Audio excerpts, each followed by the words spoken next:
Hello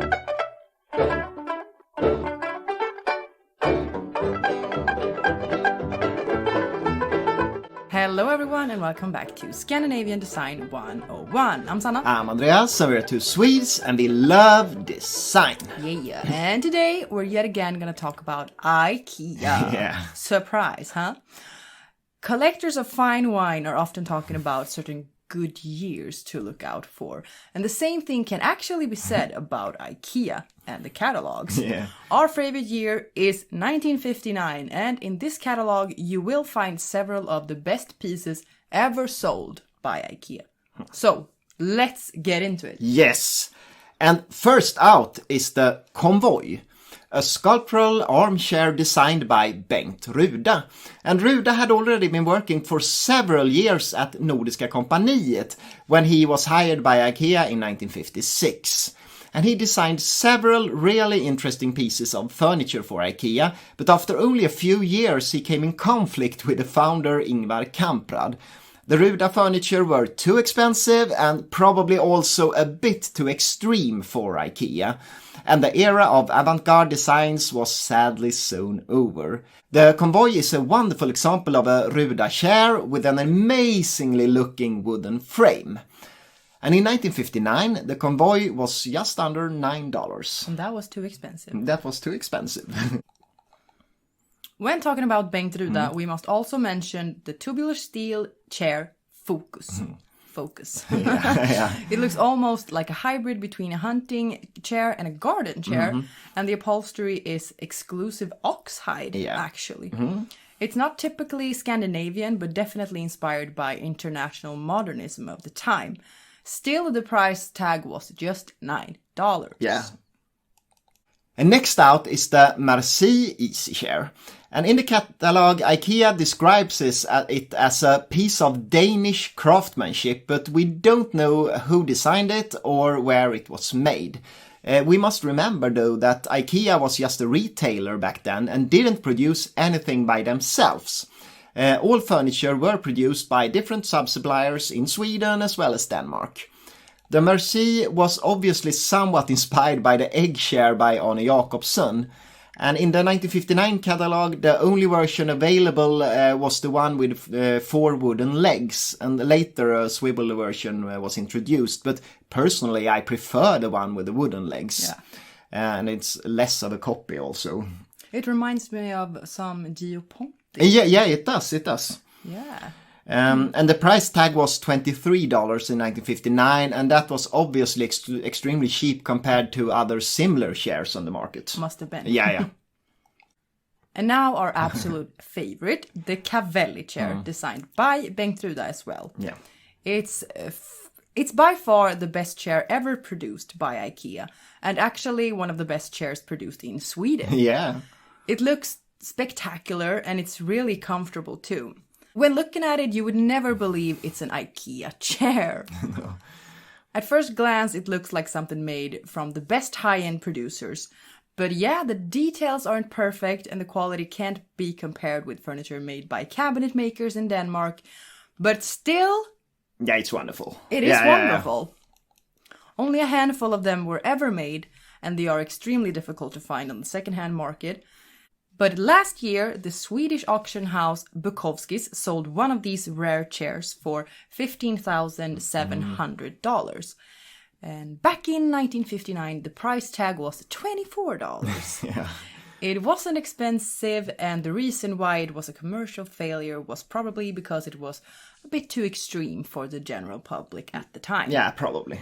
We must also mention the small shell chair Winnie, inspired by a shell chair designed somewhat earlier by the Danish architect Ib Kofod Larsen for cabinet makers Christensen and Larsen.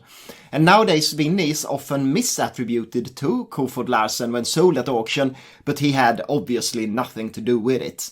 It had a beautiful shape with an organic shell made from molded wood. But when it comes to quality, it's actually of poor quality. The shell has to be covered with fabric because of the poor quality molding, and the legs were made from sheep wood, then stained to look like teak or walnut. And still, it's a great alternative if you can't afford buying a Kofod Larsen chair, and few people can, perhaps. And Winnie is often sold for less than $100 at the auction today, so it's a cheap chair. And in 1959 IKEA catalog, it was listed at $7. Yeah. Another favorite is the Winner sofa and easy chair, designed by the Danish architect Arneval Iversen. It's clearly inspired by Wegner's Papa Bear chair, but it's definitely not a copy. It has its own aesthetic, and I love the way the front legs continues upwards, holding the armrests in place. I've only seen these old catalog pictures of Winner, and it seems quite impossible to find on the secondhand market. Probably only a small numbers were ever made. In the 1959 catalog, the price was $16 for the easy chair and $26 for the sofa. And another interesting chair is the Bohemian, a lightweight chair made from the two, at the time, modern materials, tubular steel and molded plywood. It was designed by Lönngren, and according to the catalog, it was extremely comfortable. When asked decades later, Ingvar Kamprad confessed that the Bohemian was actually all but comfortable. He explained, "If you sat in it more than a short while, your arms fell asleep. A strange chair. Well, at least it looks great, and few people would choose it as the main chair in front of the TV or something. No. And in 1959, the Bohemian was $8. A couple of years ago, the auction house Bukowski's sold one upholstered in black synthetic leather for about $170, so it's still kind of cheap, at least for a designer chair. IKEA chair, yeah. Is it cheap then? Well, it's I don't know. You decide if it's cheap. The Q56 is another spectacular looking easy chair. Yeah. And little is known about its origin, and I think the designer is unknown as well.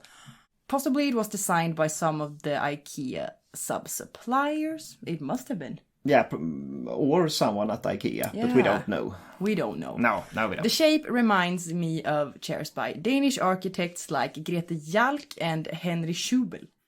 A matching footstool was also available. And the price tag was, in 1959, just over $18. And once in a while it sold at auction, often for between $600 to $800. Yeah, and I think the name is very strange. Q56. Yeah, what is that? Very unlike IKEA. Yeah. And the Joker is another beautiful chair by Bengt Ruda, and it bears close similarities with some of the chairs designed by Ruda for Nordiska Kompaniet some years earlier. The sitting position can be adjusted, making it useful as an easy chair as well as a resting chair. And it looks great, and the scissor-shaped legs gives the chair a modernist appearance. And also an even better looking version was also available with leather straps as armrests. And in 1959 the price was $15. And nowadays they're often sold for a couple of $100 at auction. Yeah. Next is Eggert, or the Egg. And it was a youthful chair designed by Lönngren. The thin plywood shell rested on a frame made from tubular steel, and it was available in several different colorful textiles. Yeah. It was, in contrast to the Bohemian, actually a really comfortable chair, durable and cheap to produce. Back then it was sold for as little as $6. Yeah. Really cheap for a metal chair at the time as well. Yeah. It has become a true classic, and you'll probably need to pay several $100s at auction today. Yeah, I think it's really cool looking. It is really cool. The modular easy chair Boomerang is often misattributed to Alf Svensson, but it's actually designed by Lönngren for IKEA. And yeah, he was obviously inspired by the Domus chair by Alf Svensson, but it's definitely not a copy, and several other manufacturers made similar chairs at the time. The scissor-shaped legs are beautiful, and it's clever that it can be placed side by side to create a sofa. Yeah. And the price tag in 1959 was just over $12.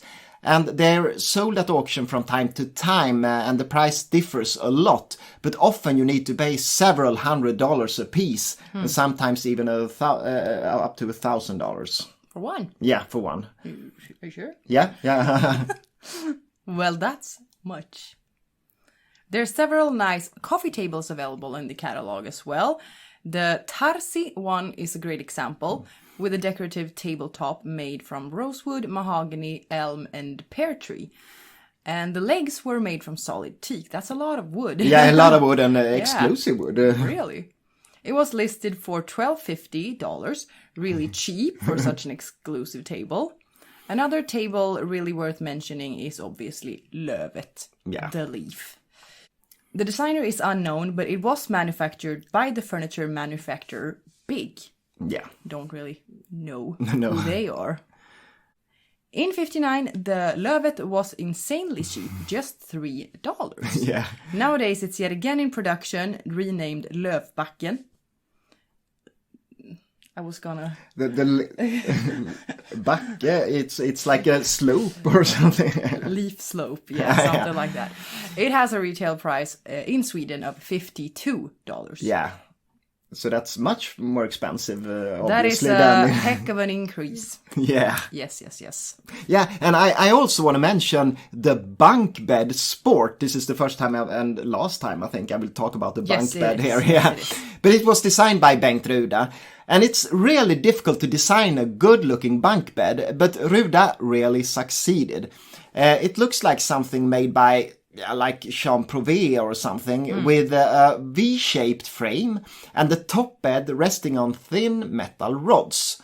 And it was sold for $13 in 1959, and I've never seen this model sold at auction. Never, and I guess if any were sold, they were probably thrown away over the years. Yeah. Can you really sell a bunk bed, you think? And then you throw it away? Yeah. Yes. Bookshelves are often too bulky and quite ugly. But the Boomerang shelf is an exception from this. It's minimalistic and clean with straight lines and a black wooden framework. I'm not sure who designed it, but it really looks like something by Bengt Ruda. Yeah, possibly. I think so, yeah. It was available in teak or walnut, and the price was between $10 and $15 per section. Yeah. An office desk that really stood out was the Scribble, designed by Bengt Ruda. And it was made from teak and oak with boomerang-shaped legs. And in 1959 it was sold for $17.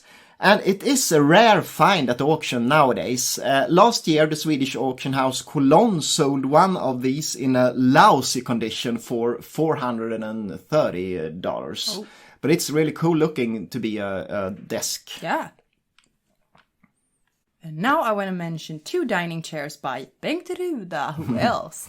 First, the small 3-legged tubular steel chair Grill with a characteristic narrow backrest. It was also available with wooden legs. It was sold for $2. Yeah. The second chair is the Sierra, a spindleback chair similar to Solfjädern designed by Sanna. It's a small armchair possible to use around a dining table, but also as, for example, a desk chair. It was sold for just over $6. Both these chairs are popular at auction today, often sold for a couple of $100 each. And finally, we must also show you some of the lamps found in the catalog, and they are really amazing, especially the floor lamps. I don't really know what to say about them except that they are adorable, and my favorite is probably the Trinette, a floor lamp with black metal frame and 3 colorful shades. And it was produced by the well-known Swedish manufacturer Örsjö Armaturfabrik, and the quality is really great. And it's important to remember that all lamps sold by IKEA back then were produced by experienced Swedish manufacturers, and the quality was well in line with that. Yeah. This is our favorite furnitures found in the 1959 IKEA catalog, and as you know by now, you noticed that most of them were designed by Gillis Lönngren and not least Bengt Ruda. Lönngren wasn't even a furniture designer when he first came to IKEA.